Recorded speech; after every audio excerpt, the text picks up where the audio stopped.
equipment? Our nuclear storage units. To date, we have accumulated several billion electron volts as a result of your atomic explosions. Several billion? A chain reaction at this point could release enough unstable isotopes to create a new and powerful element. Might be impossible to control. True. An element that will never be known by your science.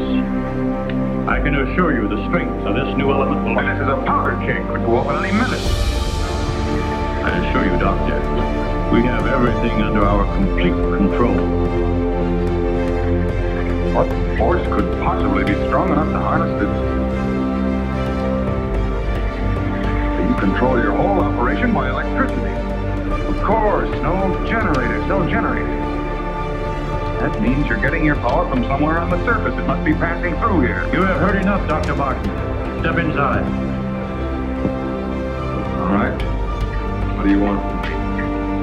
You will have access to advanced information relative to the time and strength of the forthcoming atomic tests. What about it? You will provide us with that information as soon as it is available. I see.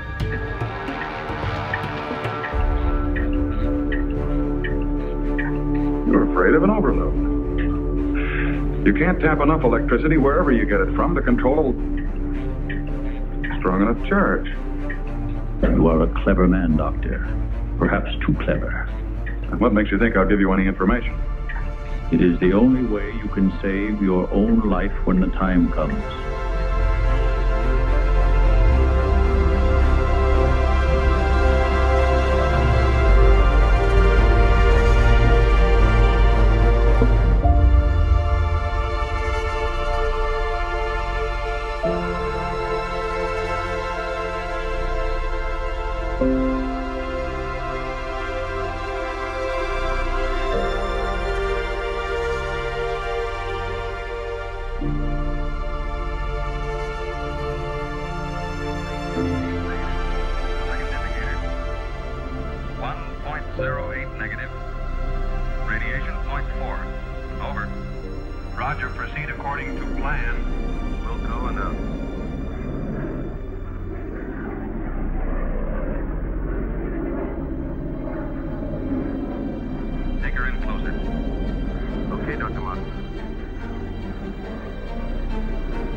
Come in, Tar Baby 2.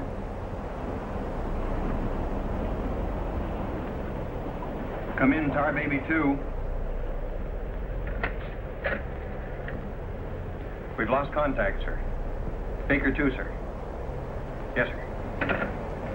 All patrol craft in test area. This is a Mayday. Repeat, this is a Mayday. Proceed to segment Baker 17. Search for Tar Baby 2.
Look this way, Doctor. You will understand. You are the first of your world to be looking at our solar system, the Astron.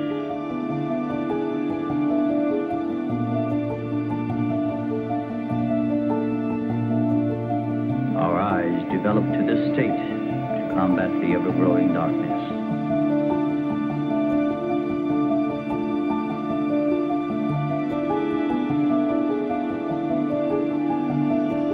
We were forced to migrate. You've left your planet? Where? We invaded these neighboring planets. They were nearer to our sun.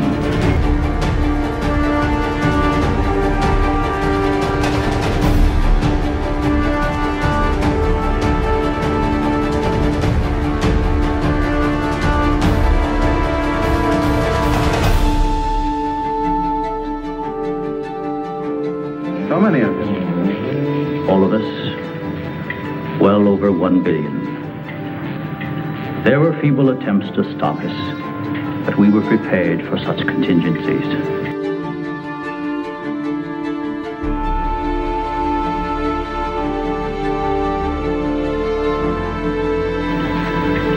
And now that our sun is about to completely expire, we must move again in order to survive. Yours is the only planet in this solar system capable of supporting our civilization. This is fantastic. Over 1 billion of you trying to come here to Earth. We have no alternative. We have been putting our plan to work for some time.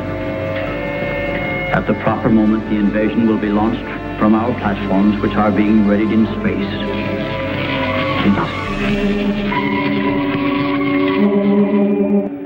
Insane. This is ridiculous.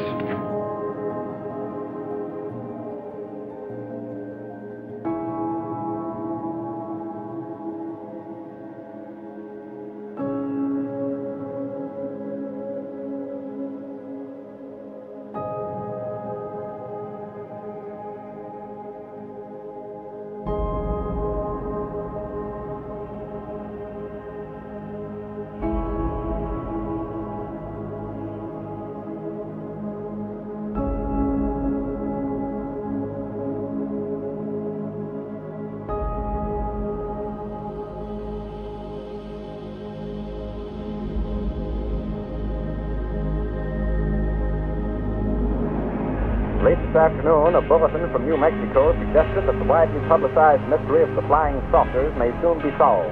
Army Air Force officers reported that one of the strange discs had been found and inspected sometime last week. Our correspondents in Los Angeles and Chicago have been in contact with Army officials endeavoring to obtain all possible late information. Joe Wilson reports to us now from Chicago. The Army may be getting to the bottom of all this talk about the so-called flying saucers. As a matter of fact, the 509th Atomic Bomb Group headquarters at Roswell, New Mexico, reports that it has received one of the discs which landed on a ranch outside Roswell. The disc landed at a ranch at Corona, New Mexico, and the rancher turned it over to the Air Force. Rancher W.W. Brisbell is the man who discovered the saucer. Colonel William Blanchard of the Roswell Air Base refuses to give details of what the flying disc looks like. In Fort Worth, Texas, where the object was first sent, Brigadier General Roger Ramey says that it is being shipped by air to the AAF Research Center at Wright Field, Ohio. A few moments ago, I talked to officials at Wright Field, and they declared that they expect the so-called flying saucer to be delivered there, but that it hasn't arrived as yet.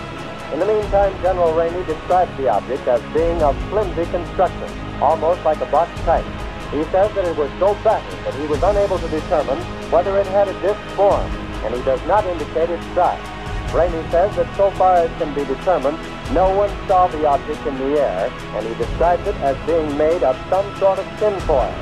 Other Army officials say that further information indicates that the object had a diameter of about 20 to 25 feet, and that nothing in the apparent construction indicated any capacity for speed, and that there was no evidence of a power plant. The disc also appeared too flimsy to carry a man. Who ordered you to do this, Dr. Morton?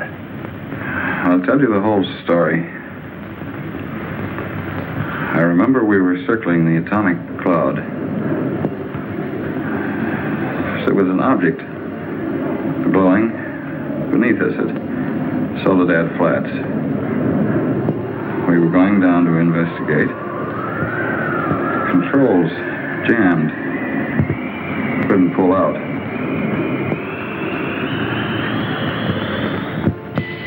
When I regained consciousness, I was on a table. Next thing I knew, they were coming at me. Strange people. Their eyes, those horrible eyes. They didn't speak. I could see something strange and eerie pulsating in front of me. Then one of them lowered it toward my chest. It was my own heart.